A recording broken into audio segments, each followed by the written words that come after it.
That song was brought to you by 555 Tuna. Bumigay ka na sa East na 4-4-555 Tuna. Try nyo na ang pinakabagong 555 Tuna Sisig.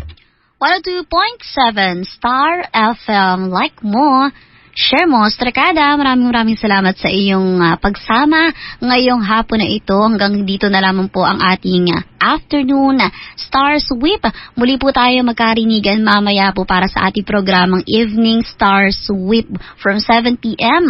up until 9 p.m. po yan. Makakasama niyo pa rin po ang inyong OTG DJ, as in on the go, DJ Kimi Gora the Explorer. Pero bago po tayo magpaalam at para po bago din po tayo magpatuloy sa ating tugtugan, makinig po muna tayo ng mga nagbabagang balita para sa ating Bombo Network News Evening Edition, para po tayo ay maging aware, para po tayo ay maging aware po sa kung anong mangyayari ngayong Holy Week na ito.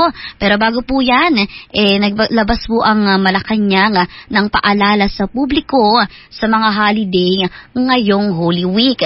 Ito po yung mga araw ng March 28, Huwebes Santo, at March 29 na Biyernes Santo. At hanggang March 30, araw ng Sabado, ay deklarado po itong additional special non-working day. Ayon po sa palasyo, mahaba-habang bakasyon ito para sa pag-obserba ng Semana Santa o Holy Week ngayong taon. Wala pang anunsyo ang Malacanang kung ang March 27 ay idedeklarang half day.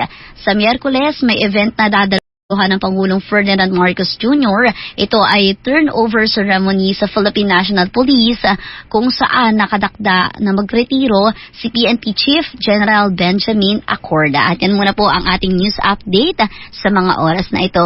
Sirkadas, bago po tayo magpaalam o bago po ako gumora, ay iwanan po ko muna ang panumpa. Dito lamang po yan sa himpilang ninyong pinapakinggan, the music and information ng 102.7 Star FM. Like mo, share mo.